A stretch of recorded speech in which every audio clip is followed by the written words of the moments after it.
a Dios, para que te pueda servir mejor cada día. Haz que las palabras de mis labios y las meditaciones de mi corazón sean gratas a tus ojos, oh Señor, mi fuerza y mi redentor. Que así sea. Que así sea. Que Que así así sea. sea. Que así sea. Que así sea. Bueno, Sí, hoy vamos sí. a ver la carta número 22 de septiembre de 1912. No tuve mucho tiempo de preparar algún material de apoyo que siempre me gusta traer junto con las presentaciones porque no hubo mucho tiempo, pero siempre algo pude hacer. Y entonces le voy a referir, después que leamos la carta y eso, le voy a referir algunas cosas con referencia a citas que se hacen dentro de la carta para que tengan una visión más completa de lo que Max Handel pues quiso decir con esa cita. Comenzamos. Bueno, el pan y el vino místicos. Aquí los dejo disfrutando de Max Handel haciendo una homilía o quizás un sermón en la capilla de, de Oceanside, cortesía de Marco Salón, con movimiento digital. Vamos a pararlo para poder, porque no distraiga de lo que vamos a leer. Dice, si yo les hubiese rogado a los estudiantes que me escribieran sobre cuál era, según su opinión, el punto más importante de la lección del mes anterior, ¿qué cree usted hubieran contestado en la mayoría de los casos? Yo creo que muchos hubieran manifestado que la relación entre el pan, el vino y la salud era el punto primordial y tal vez pueda ser que yo fuese culpable de ello, porque escribí esas palabras en tipo bastardilla, que quiere decir letra itálica o cursiva, es la letra que está inclinada hacia la derecha. Pero aunque es de importancia señaladísima que consideremos esta relación entre el pan, el vino y la salud, aplicándola con toda la fuerza que esté a nuestro alcance en nuestras vidas, si obramos así únicamente por la razón de que fue dado por nuestro Señor, será esencialmente motivo egoísta y no adelantaremos en nuestro camino tanto como si lo hacemos como Él pidió, en memoria suya. Mire este asunto bajo este prisma, querido amigo, y cogerá usted la idea. Bajo el régimen de Jehová, el egoísmo cristalizó la tierra en una extensión tal que las vibraciones espirituales cesaron casi completamente. Vamos a hacer un pequeño paréntesis aquí en esta parte porque podemos extendernos un poco en la explicación de por qué bajo el régimen de Jehová el egoísmo cristalizó la tierra en una extensión en que las vibraciones espirituales cesaron casi completamente. Y es que a Jehová le tocó precisamente guiar a la humanidad durante el último periodo ya de involución en la adquisición de los vehículos cada vez más densos o sea, el ego se iba internando en materias cada vez más densas hasta llegar a lo que es el cuerpo físico.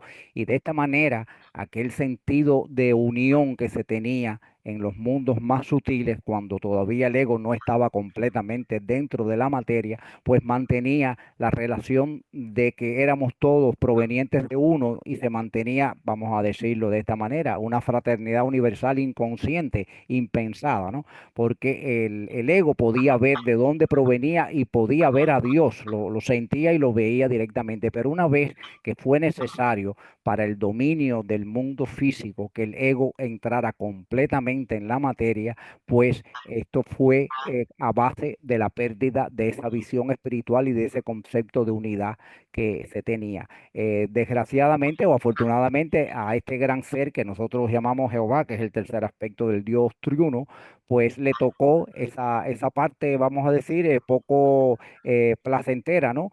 De ayudar al hombre a conseguir que pudiera entrar completamente en la materia para su posterior evolución. Una vez terminada la involución, pues estamos ya despegando hacia la evolución, que es precisamente volver a espiritualizar los vehículos de manera que podamos regresar de nuevo al Creador, ¿no? Estoy un poco vindicando las acciones de Jehová.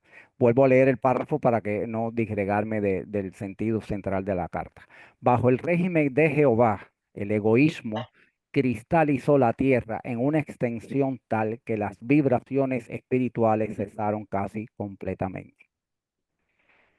La evolución estaba llegando a un periodo de estancamiento y la sangre se había impregnado tanto de egoísmo que la raza corría el peligro de degeneración. Es posible que, o sea, que se note que en la sangre el egoísmo, sí, bueno, el egoísmo es parte de y causa del cuerpo de deseo, ¿no? Y de esta manera, con estas acciones egoístas, pues se va cristalizando el cuerpo deseo de la tierra también, que es de donde nosotros estamos precisamente conectados y tomando nuestros materiales, ¿no? Y por supuesto, eso como el ego corre a través de la sangre y la sangre es el vehículo a través de que el ego domina los vehículos, en este caso el físico y los demás que están conectados, el vital y el de deseo, pues entonces esa cristalización pues estaba poniendo en peligro a la humanidad de degeneración. El Cristo cósmico se manifestó entonces por medio de Jesús para salvarnos. Limpiar de egoísmos la sangre es el misterio del Gólgota. Empezó cuando la sangre de Jesús fue derramada y ha continuado a través de las guerras entre las naciones cristianas en las que los hombres han luchado por un ideal. Es de todos conocidos, ya los que hemos tenido contacto con la literatura de Max Heindel y las enseñanzas de los hermanos mayores, que las leyes del universo, ni el mismo Dios que las creó las puede violar y siempre hay formas de usar esas leyes para conseguir objetivos. Era menester que la sangre de Jesús, en este caso es el cuerpo de Jesús, pero era del Cristo quien estaba en posesión de ese vehículo, cayera a la tierra para que él pudiera penetrar a la tierra y de esa manera hacerse cargo del planeta. De otra manera, él no podía hacerse cargo del planeta, tenía que ser de esa manera y era menester de que su sangre fuera derramada y tocara la tierra para él tener una puerta de acceso de entrada al planeta y desde ahí poderlo gobernar como está haciendo desde ese mismísimo día, ¿no? Bueno, aquí dice, limpiar de egoísmo la sangre es el misterio del Gólgota. Empezó cuando la sangre de Jesús fue derramada y ha continuado a través de las guerras entre las naciones cristianas en las que los hombres han luchado por un ideal y durará hasta que por contraste los horrores de la guerra hayan impreso lo bastante en el género humano la belleza de la confraternidad. Cristo entró en la tierra en el Gólgota. Él está transformando de nuevo el planeta, haciéndolo responder a las vibraciones espirituales. Pero su sacrificio no se consumó en un momento por el mero hecho de morir y salvarnos por ello como generalmente se cree, sino que Él está aún gimiendo, trabajando y esperando el día de su liberación para la manifestación de los hijos de Dios. Y, en verdad, nosotros apresuramos aquel día cada vez que participamos del alimento para nuestros cuerpos superiores simbolizado en el místico pan y vino. Aquí Mangender menciona algo que él ha explicado muy ampliamente sobre el concepto místico, el significado oculto del pan y del vino. Bueno, no vamos a entrar en ese detalle porque la carta realmente no se refiere a eso exactamente, pero sí podemos aclarar, podemos entender de que esto se trata de una alegoría, de un significado oculto donde se hace ver que los cuerpos superiores, el cuerpo alma y la espiritualización de los cuerpos superiores, pues son algo similar a lo que ofrece Cristo por la virginidad y la pureza pureza que tiene la procedencia de donde viene el pan. Y en este caso, aunque se menciona vino, en realidad es agua, que es la última cena. Lo que se ofreció fue agua anunciando la próxima era que se iba a abrir y demás. Entonces no quiero entrar en esa parte porque ya ahí se complica un poco más la tarea, ¿no?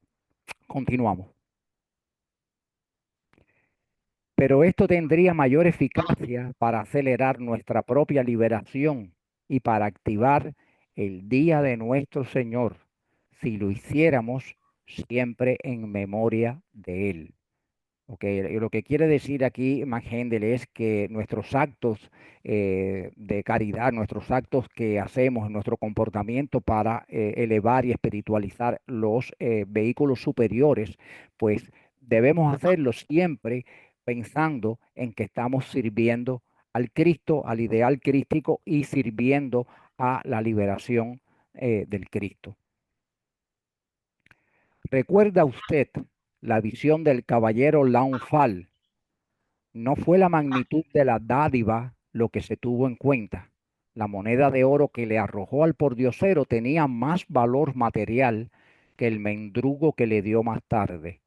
La moneda la dio por librarse de una presencia aborrecible y el mendrugo lo dio en memoria del Cristo y por su amor. Y de ahí la diferencia. Cuando termine la exposición de la carta les voy a enseñar de qué se trata este poema, La visión del caballero Launfal y cuál es su procedencia para que sepan por qué Maghendel lo refiere aquí como algo de moraleja, de mucha moraleja.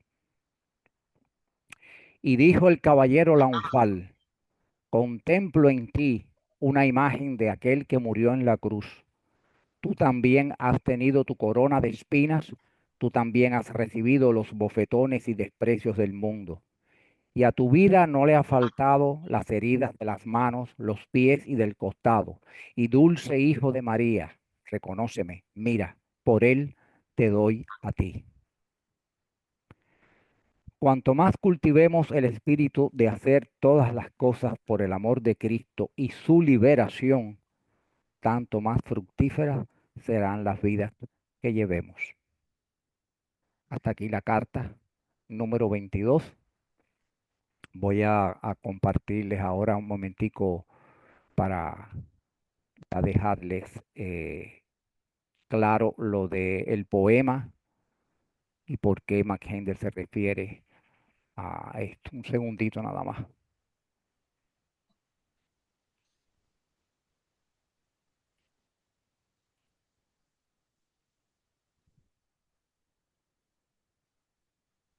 Que no lo encuentro ahora, un segundito nada más.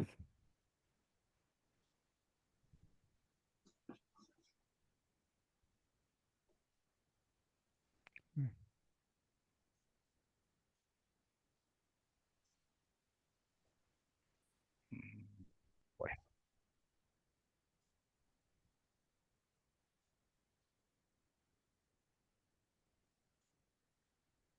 ok, aquí está.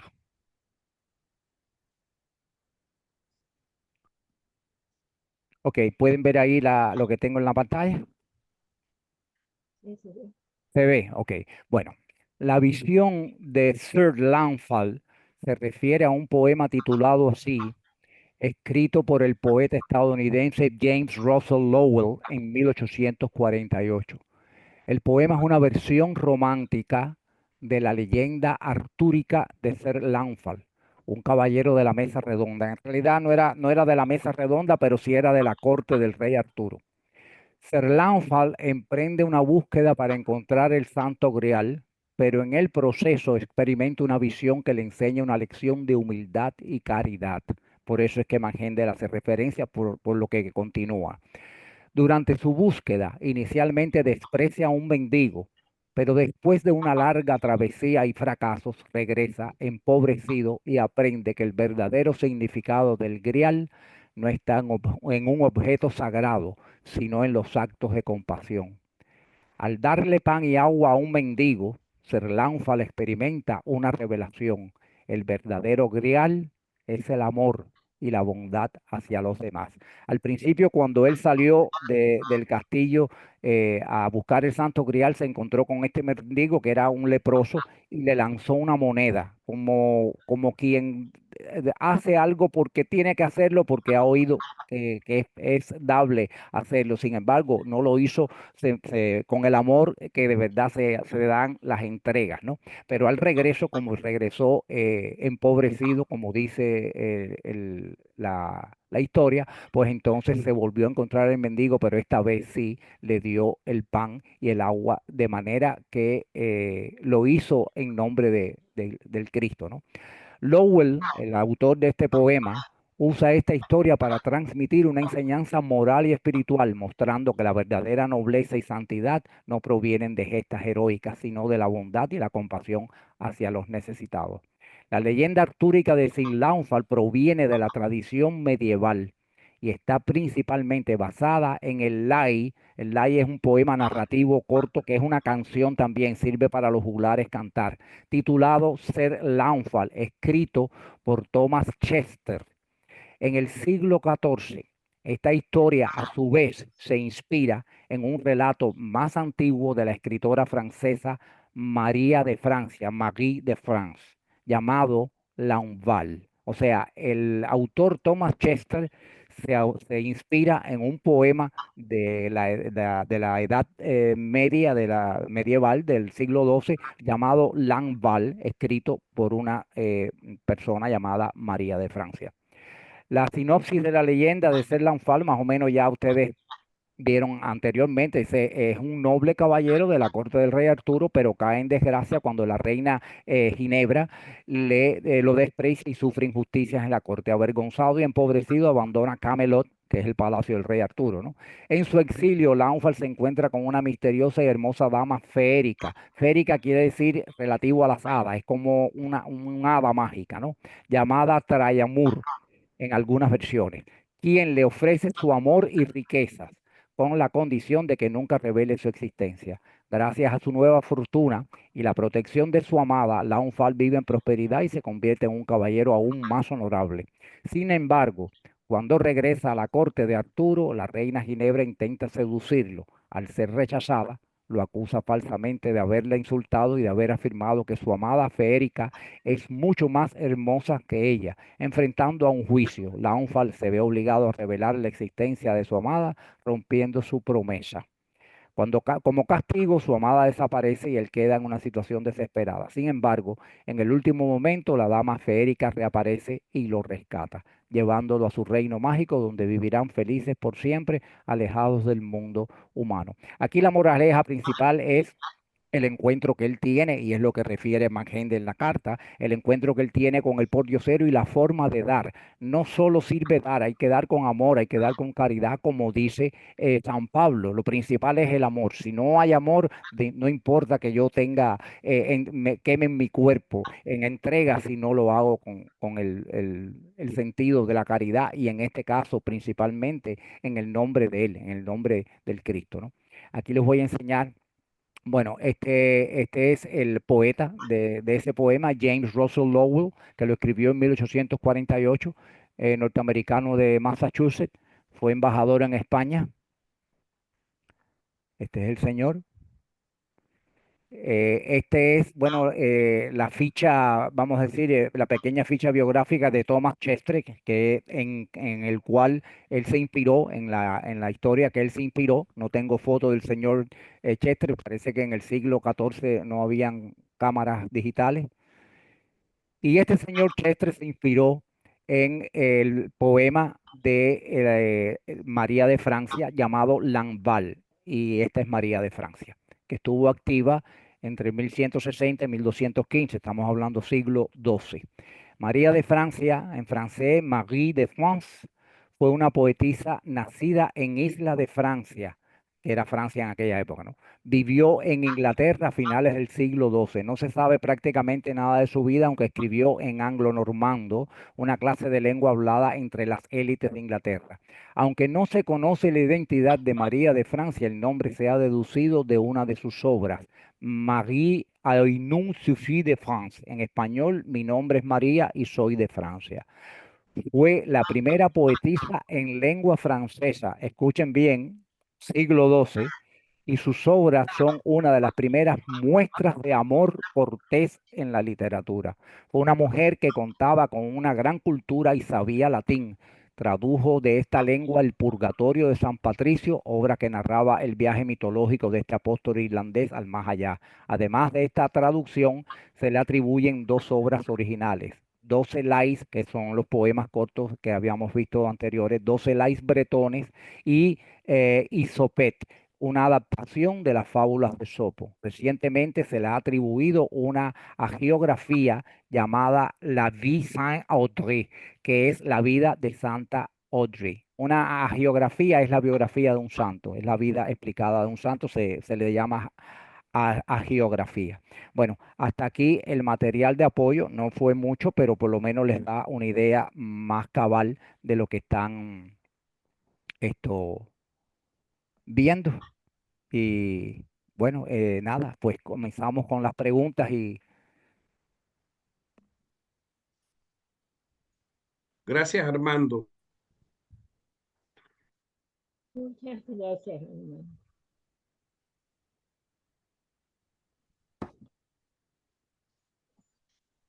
motivo principal de la carta, hacer señalar de que la caridad, la entrega se debe hacer no solo con amor, sino pensando en el nombre del Cristo y para su liberación. Consecuentemente, adelante, Orianita. Muchas gracias, Armando. Gracias por tu explicación de la carta. Muy hermosa. Sobre todo a mí me gusta porque tocaste mucha poesía. Bueno, lo que me recuerda, lo que acabas de hablar, perdón, ¿me escuchas? Te escucho, sí, sí. Ya, ya. Lo que me recuerda, lo que acabas de hablar, es nuestro servicio dominical. Pablo también en las cartas de los Corintios a Filipenses nos dice, el amor es sufrido, el amor es benigno, el amor todo lo puede, etcétera. Pero dice una frase muy importante, dice, puedes dar tu cuerpo para ser quemado, pero si no lo haces con amor, de nada te sirve. Y eso es pero para analizarlo con mucha profundidad. Muchas veces todos nosotros lo hemos hecho, yo creo, porque ninguno es un santo, como decía un profesor que yo tuve, de los que estamos aquí, ninguno es un santo, por eso estamos, porque estamos tratando de corregirnos. Eh, nosotros siempre hacemos, estamos apurados, queremos salir, llegue alguien de nuestra casa y siempre alguien dice, dale una moneda para que se vaya. Correcto, exactamente. Pero no, justamente no pensamos ni en preguntarle qué tiene, si tiene sed, si tiene hambre, por qué anda pidiendo. No, nunca le preguntamos. Entonces, y es tan valioso hacer esa pregunta porque es quizás un poco absurdo lo que les voy a decir, pero en este momento hay mucha delincuencia. Todos lo sabemos, en todos los países generalmente, más en los latinos, me imagino. Pues bien, gracias a Dios, he tenido no he tenido problemas con ellos. ¿Por qué? Con algunos delincuentes, algunos que vendían fruta, todo, que yo sabía que en realidad la fruta era mal obtenida, era con luna, como le dicen, sacada de noche.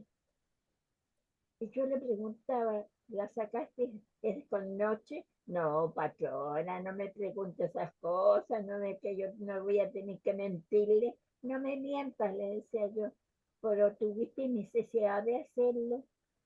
¿Por qué lo hiciste? Si tienes hambre, toca una puerta. Aquí siempre va a haber comida. Y siempre trataba de preparar un plato de comida, un pan, lo que fuera. Pues bien, gracias a eso me he librado de muchas cosas que otros de mis vecinos no se han librado. ¿Por qué? Porque comprendieron que yo les preguntaba, les calentaba la comida, ¿por qué trataba de seguir el ejemplo justamente de lo que nos dijo Mackinder? ¿Qué habría hecho? Siempre es bueno preguntar si ponerse la mano en el corazón. ¿Qué habría hecho el maestro? Se entiende Cristo Jesús en este caso. Y en cuanto me preguntaba eso, sentía un tremendo escalofrío. Por supuesto que lo habría contenido. Le habría preguntado si tiene hambre. Le habría pasado su chaleco. Ah, no. Entonces yo me afanaba en atenderlo lo mejor posible. Increíble que me ha ayudado mi vida con respecto a la situación actual de tanta violencia. Entonces, eso es importante que lo tengamos en cuenta. Que la única manera que crezca el Cristo dentro de nosotros preguntándonos qué habría hecho el maestro, y allí vamos a tener la contestación.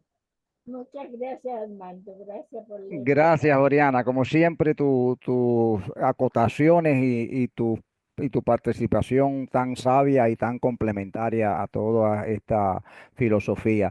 Obviamente, en la historia legendaria del caballero de la Unfal, él lanza una moneda de oro, lo cual era de muchísimo valor en ese entonces, ¿no? Bueno, él era un caballero, él tenía posibilidades económicas y le lanza al leproso, al pordiosero, le lanza la moneda de oro porque cree que es como un deber, pero no siente realmente lo que se debe de sentir cuando uno hace una obra de caridad, que lo primero que tiene que sentir es compasión, porque la compasión es la que mueve a la caridad, el amor es quien mueve la caridad, como dice San Pablo en la epístola a los Corintios. Y eso fue lo que sucedió, pero cuando él regresa ya de buscar el Santo Grial sin encontrar nada, empobrecido y vencido por su fracaso, pues se da cuenta que realmente el Santo Grial es la compasión y es el amor. Lo que le ofreció después tenía mucho menos valor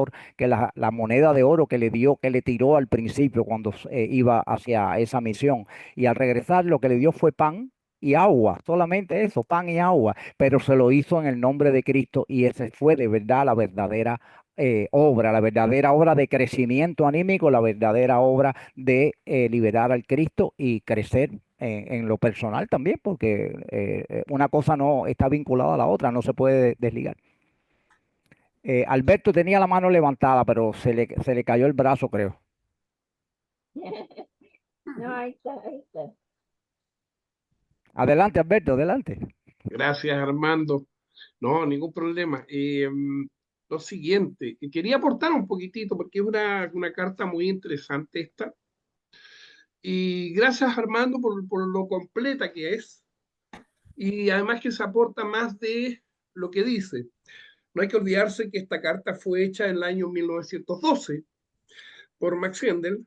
Entonces, el título tiene El pan y el vino místicos. Entonces, es como decir, bueno, este es el alimento del hombre. Después, dentro de la misma carta, él dice, hay que ir y buscar el alimento de nuestros cuerpos superiores. Porque lamentablemente el egoísmo en la tierra, históricamente vemos qué es lo que está pasando. Acordémonos que en la época de Egipto, para hacer las pirámides, normalmente a los esclavos se les daba cerveza y se les daba semilla cebada para que pudieran hacer su pan y pudieran tomar cerveza. También pan y vino era ya lo máximo de la comida antigua.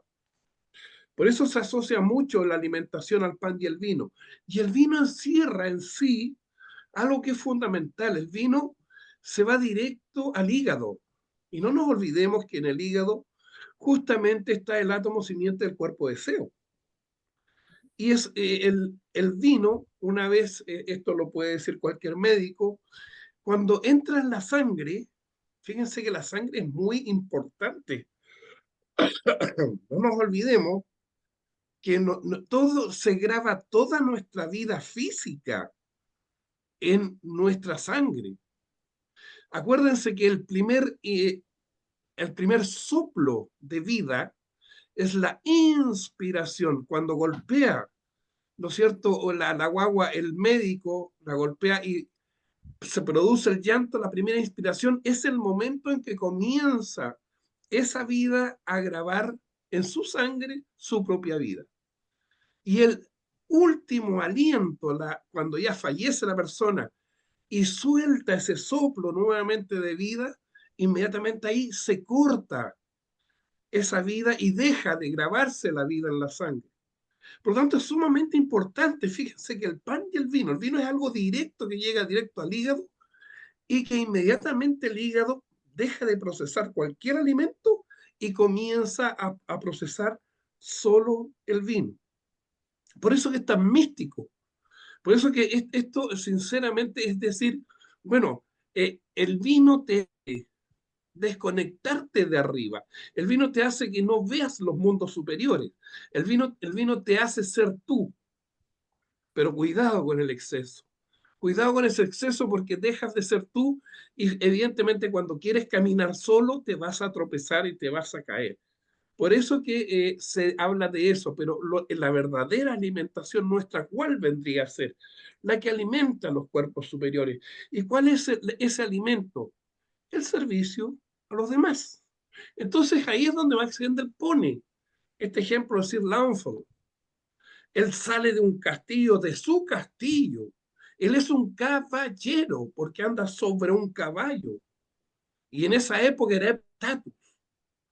Él su soberbia, con su arrogancia, ¿no es cierto?, de ser un caballero, lanza una moneda displicentemente y sale a buscar justamente algo tan humilde como el Santo Grial.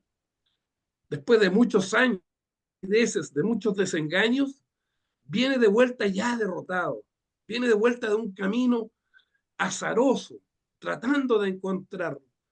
Y nuevamente ya derrotado, se da cuenta justo antes de llegar a ese castillo que ya no le pertenece, la persona con la cual él salió.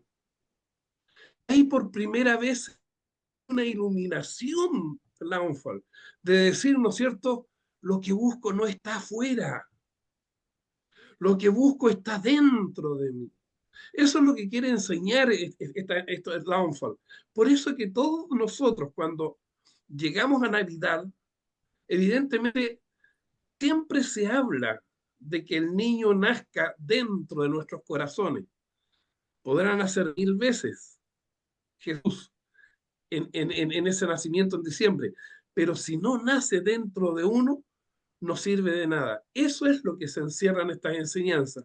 Y a su vez, fíjense que el hecho de decir, miren, el servicio a los demás es mi alimento para los cuerpos superiores, es lo que hay que en esos momentos cultivar. Por eso que es muy importante esta carta, lo que dice. Eso es todo, Marco. Armando, perdón. Muchas gracias. Gracias a ti, Alberto. ¿Alguien más una pregunta que tengan algo sobre el tema que se trató para ampliarlo o alguno de los presentes pueda contestar alguna pregunta? Armando, me dijiste que no iba a meterse en aguas turbulentas ahorita. Quisiera hacer la siguiente pregunta, es ¿qué relación hay del vino con nuestro cuerpo y las vibraciones espirituales? ¿Cuál es la relación? Bueno, es que hay varias cosas ahí que se funden en ese tema. O sea, el vino real, o sea, el vino real que la persona se toma. Aquí estamos hablando de un simbolismo en el caso de la última cena, en el caso de la conversión del agua en vino. Son símbolos que ocultan enseñanzas esotéricas profundas. No estamos hablando de un vino de verdad, ¿no? Que está hecho de alcohol, de alcohol de la fermentación de la uva o de alguna otra materia que se fermente para convertirse en vino. La relación del vino, resulta que en principio, cuando la evolución todavía estaba en sus comienzos, o sea, de hecho era todavía parte de la involución, el hombre necesitó del vino y de la carne para adentrarse más dentro del cuerpo físico y poderlo de esa forma dominarlo y manejarlo, ¿no? En ese momento, ese espíritu que contiene el vino es un espíritu, pues sustituyó en el hombre, cerró sus centros de visión, de contacto con la divinidad, con los mundos sutiles internos, con los mundos espirituales, para que se pudiera concentrar en el mundo físico, que es lo que tenía que desarrollar. Ese es el efecto directo del vino como sustancia, ¿no? Ahora, lo que yo me refería, que no quería adentrarme en la cuestión mística del vino y el pan, porque ya eso entraba, digamos, en otro capítulo que muy probablemente esté tratado en alguna de las otras cartas o en preguntas y respuestas y demás, ¿no? Con respecto a la connotación, al significado oculto del vino y del pan en la última cena, el ofrecimiento que hace el Cristo en la última cena, y bueno, de la conversión del agua en vino en las bodas de Caná a principio, cuando comienza su ministerio. Pero eso era lo que no quería meterme. Pero con respecto a lo que tú me preguntas, la significación del vino en la evolución, en el hombre como tal, pues esa es la función que tuvo, y ese es el cometido que cumplió para ayudar al hombre a completar su involución y posteriormente salir hacia la evolución. Ya después de eso, pues se fue introduciendo en la humanidad el azúcar, que aunque se fermenta también, el azúcar entra en la sangre, pero la fermentación no se hace fuera, se hace dentro, y el azúcar conduce al altruismo. O sea, la sustancia del azúcar, el hombre comenzó a consumir más azúcares, y de esta manera el altruismo comenzó a crecer en la humanidad, y el altruismo es lo contrario al egoísmo. Por lo tanto, ya estábamos superando la cuestión del egoísmo, transmutándolo por el altruismo. Eso fue después de la venida de Cristo, que iluminó con sus rayos y comenzó a hacer reverberar de nuevo las vibraciones espirituales que se habían perdido con el materialismo en la entrada del mundo físico. No sé Gracias, si... Armando. Ok, pues nada. Adelante, Alberto. Muy cortito, Marco, porque ya tú lo dijiste todo en ese sentido, muy completo la respuesta. Más que nada hay que verse, dirigirse al diagrama 12 del concepto de los sacos del cosmos, y ahí podrán encontrar un dibujito muy importante y muy interesante. Y dice Max Hendel, es el que dice que se tuvo que crear el vino porque se estaba atrasando justamente la especie humana, en el sentido de que ellos había mucha conexión todavía con los mundos superiores Exacto. y había, y había que cortarla. Fundamentalmente, la única forma de cortarla era con el vino. Esa es una de las necesidades que se tenían en ese tiempo, en tiempo antiguo. Pero hoy día ya no, ya se acabó, ya se ha terminado ese privilegio, y ahora ya tenemos que estar en época presente, estamos en otra condición, vale decir, tratando de conectarnos nuevamente con los mundos superiores. Eso nomás, Marco, Armando, Da le igual, da con no Marco. importa, no importa. Sí, Esto, bueno, aquí hay una cosa, ya que el amigo Jairo preguntó sobre el asunto del vino, y él se refirió a que yo dije que no me quería meter en aguas turbulentas, eso. La pregunta número 90 de preguntas y respuestas de Max Hendel se trata específicamente de la conversión del agua en vino. El párrafo 10 dice como sigue. El uso de agua en la última cena, fíjense que no dice vino, el uso de agua, aunque en la Biblia aparece vino, o sea, se especula que sea vino. En ninguno de los apóstoles en los evangelios menciona que en la copa que tiene el Cristo hay vino. No, no se menciona. Entonces dice el párrafo, el uso de agua en la última cena también armoniza con los requerimientos astrológicos y éticos. El sol estaba abandonando Aries, el signo del Cordero, para entrar a Piscis, el signo de los peces, que es un signo de agua. Tenía que darse una nueva nota de aspiración, una nueva fase de elevación humana iba a ser iniciada durante la era de Piscis, entonces cercana. La indulgencia egoísta debía ser reemplazada por la negación de sí mismo. El pan, base de la vida, que es hecho del grano inmaculadamente generado, no hay pecado en la generación de un grano vegetal o de una planta, en la procreación o generación de las plantas no hay pecado. No alimenta las pasiones como la carne, ni tampoco nuestra sangre cuando se diluye con agua y hierve tan apasionadamente como cuando está embebida con vino.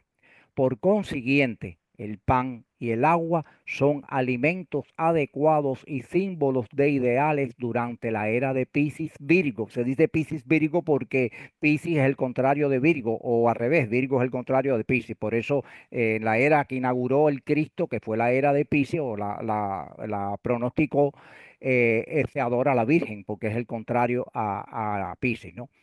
Representan la pureza y la Iglesia Católica ha dado a sus seguidores el agua de Piscis a las puertas del templo y el pan virginal en el altar, negándoles la copa de vino en la misa. Sin embargo, aún las consideraciones anteriores no nos llevan al corazón del misterio escondido en la copa del Nuevo Testamento. Fue un nuevo pacto que hizo Cristo cuando ofreció a sus apóstoles y posteriormente a los seguidores, por supuesto, el pan y el vino como un nuevo pacto para la persecución de la elevación espiritual. Pero bueno, más o menos eso contesta de lo que se trata la conversión del agua en vino, en este caso en la última cena, ¿no? Porque es parte del misticismo y que oculta, que encierra ese pasaje bíblico. Excelente aclaración, Armando. Me alegro, Jairo, que te haya eh, sido de utilidad. ¿Alguna otra pregunta? ¿Comentarios?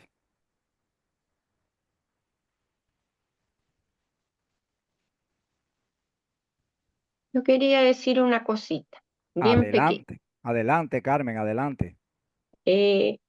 que es bien importante saber esto de la pureza, porque, claro, cuando nosotros terminamos esta vida, nos vamos al purgatorio, ¿no es cierto?, para purificar lo que no estaba bien, para que tomemos más conciencia.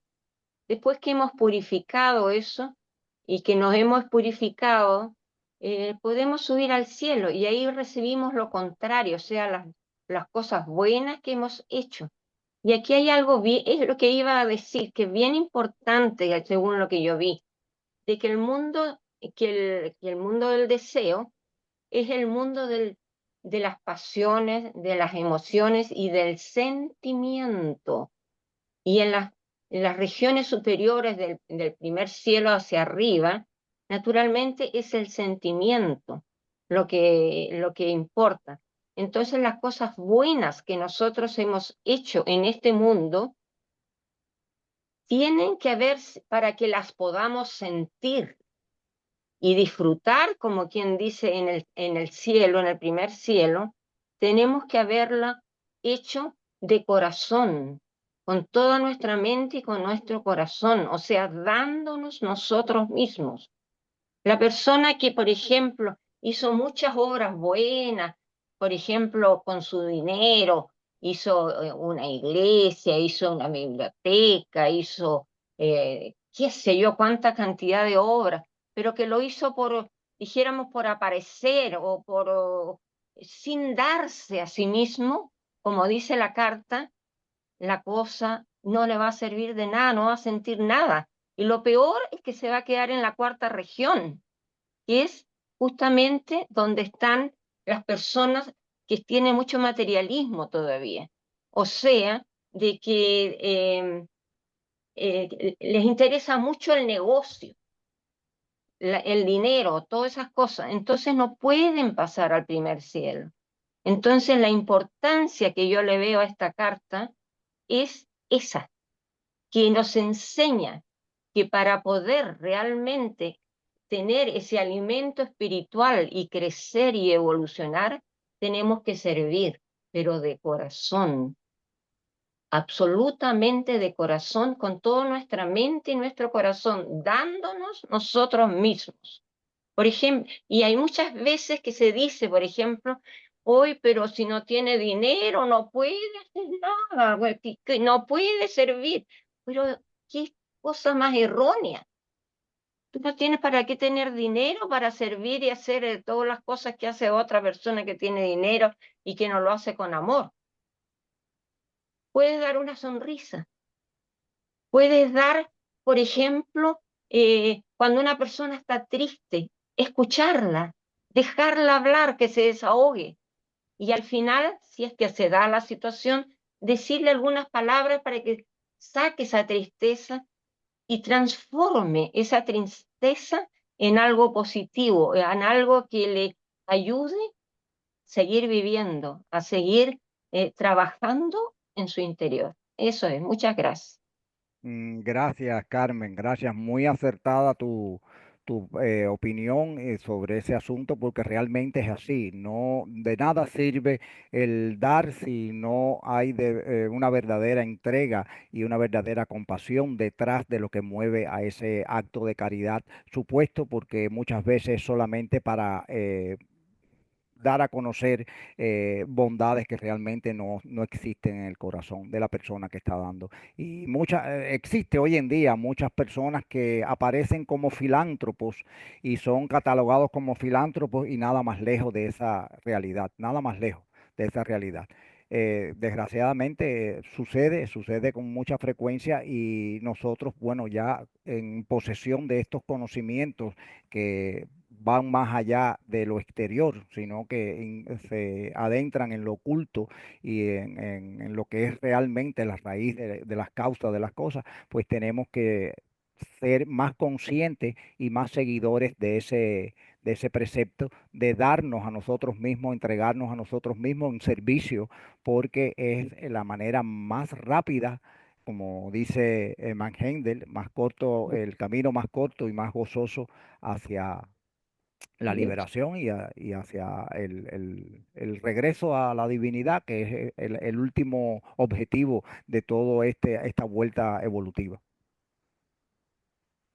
Y otra cosita bien poquita, que hay que Vale. hacer todo eso en nombre del Señor, que es muy importante, porque cuando tú no lo haces por ti mismo, para aparecer, sino que lo haces por Él, con mayúsculas, Exacto. estás realmente teniendo compasión por esa persona y todo tu ser se llena de ese amor que la otra persona lo recibe. Y de esa manera se produce un crecimiento espiritual tanto del que da como el que recibe. Entonces, hacerlo en nombre del Señor es muy importante para que brote de tu corazón realmente algo importante que toque al otro y le ayude en lo que solicitó. Exactamente, exactamente. Esto, Carlos Puyol de Barcelona pregunta que si no me parece que la Iglesia Católica refleja mucho de lo que nos has explicado del agua y el vino en el ritual de la misa cuando se celebra la comunión. Eh, Carlos, definitivamente la Iglesia Católica, todo el ritual de la Iglesia Católica en un tiempo fue conocido de los actuantes, de los oficiantes del ritual católico, el misterio y el sentido oculto que existía, que subyacía debajo de ese ritual. Es por eso que la hostia es redonda y se eleva cuando el sacerdote la consagra, porque está adorando al sol, que sabe que es donde radica la divinidad. Y todo lo demás ellos están perfectamente, o sea, estuvieron perfectamente en conciencia de lo que estaban haciendo. Eso se perdió con el tiempo y aunque el ritual se mantiene, hoy en día los sacerdotes niegan que eso está vinculado a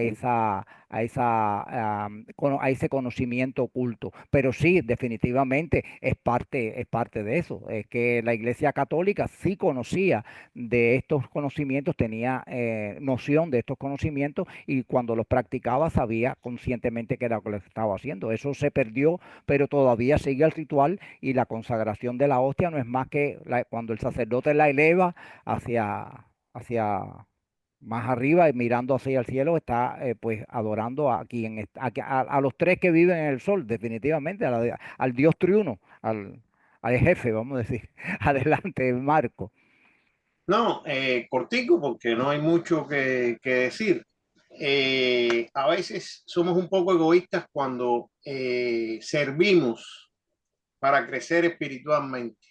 Y el objetivo fundamental de servir es contribuir con la liberación de Cristo.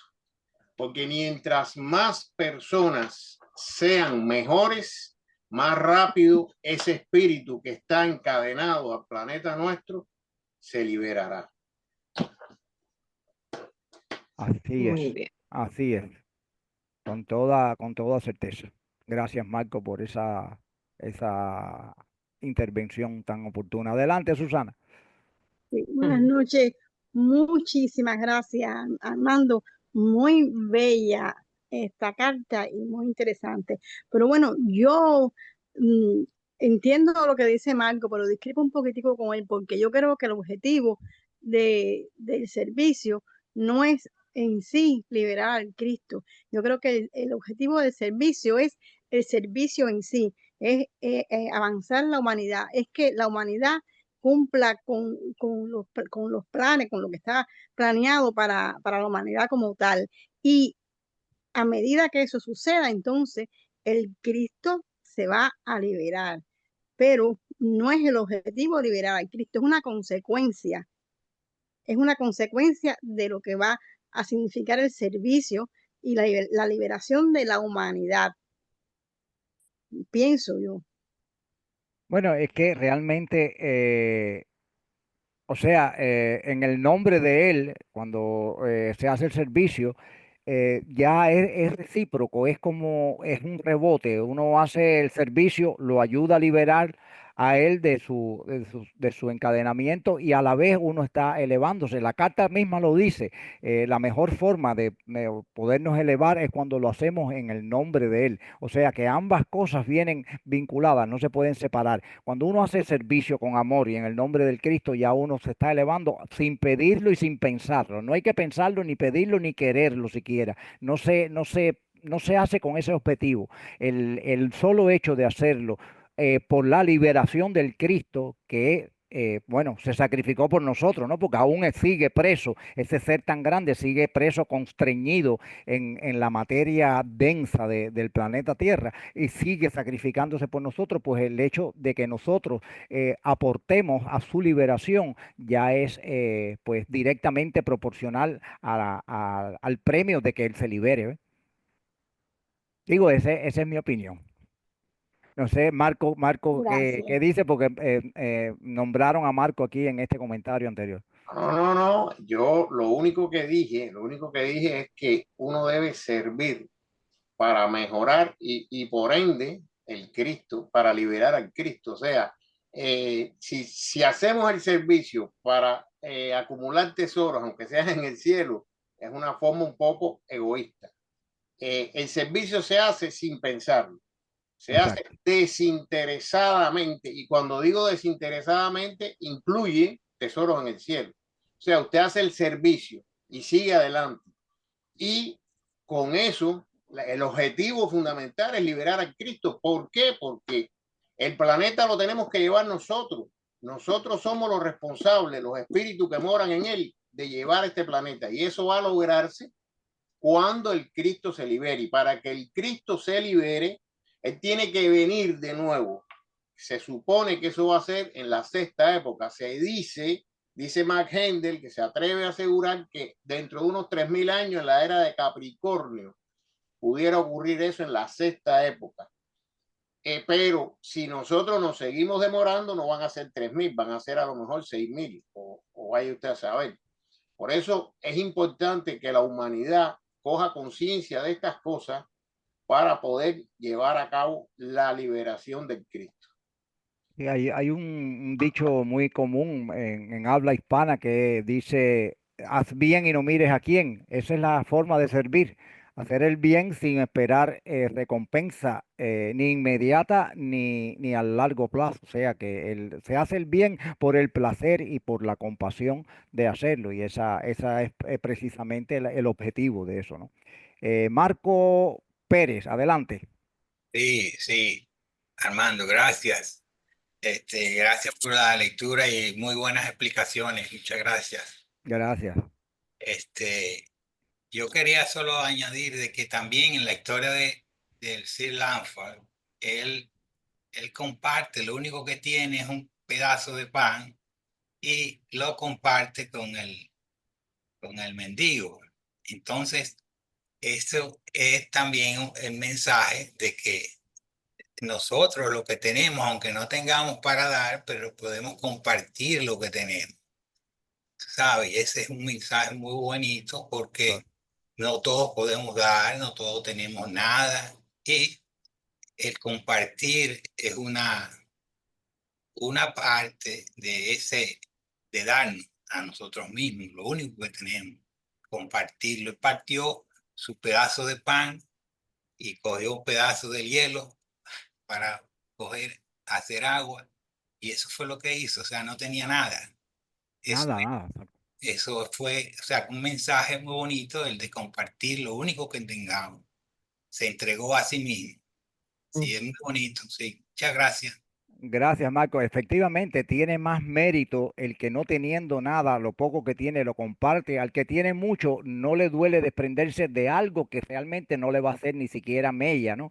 Porque es muy poco lo que le puede afectar. Bueno, realmente nada, ¿no? No es lo mismo que un millonario le dé $100 a un pobre a que una persona que lo que tiene son $100 le dé 50 y se quede con 50. O sea, el mérito es muchísimo más grande porque el desprendimiento es mayor en proporción y la entrega es mayor. El millonario puede desprenderse $100, sí, pero sin ningún tipo de, de ataduras a eso, porque es que ni lo nota. Ahora, el que solamente le quedan $100 para pasar el mes y da 50 y se queda con 50, el sacrificio es grande, quiere decir que hay entrega en ese sacrificio. Susana, levantaste la mano y creo que después la bajaste. No Ah, la adelanté. ah, Gracias, Armando. ya. Alguien más vi que levantó la mano, pero no sé si la bajó también. Me pareció que vi una mano por allí levantada. No sé, bueno. Esto, si no tienen más preguntas, podemos cerrar la sesión y bueno, quedarnos hablando, ¿no? Pero por lo menos ya de lo que es desmenuzar la carta, que las personas queden totalmente satisfechas con todo lo que se ha explicado sobre la carta, o si hay alguna duda, pues adelante. Algún comentario también, aportes, comentarios, dudas, preguntas.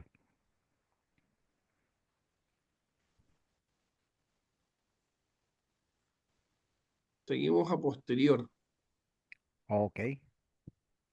Entonces, cerramos, Alberto. Sí, perfecto, ningún Ya, problema. voy a, La, voy la oración, a proyecto, sí, ya yo la proyecto.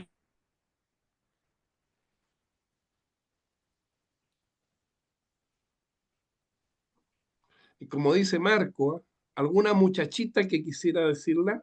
Ajá.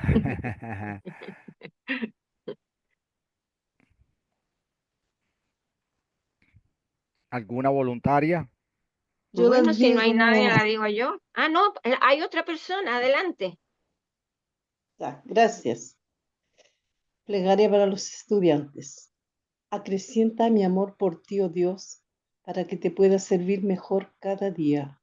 Haz que las palabras de mis labios y las meditaciones de mi corazón sean gratas a tus ojos, oh Señor, mi fuerza y mi redentor. Que así sea. Que así Que sea. así Que así sea. sea. Muchas gracias. Por favor, continúe con la oración de la fraternidad. Estoy con el celular y demasiado chiquita la letra, no la veo mucho. Ah, A ver, eh, que me... no se ve bien. Carmencita, No sé. hazla por Ya, favor. bueno, adelante, lo puedo hacer. Disculpe.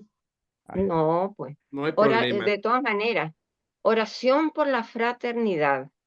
Te pedimos, Padre, porque la Fraternidad Rosacruz de Oceanside, California, se constituya en el centro espiritual más eficiente del mundo y ayude a apresurar el día de la liberación de Cristo.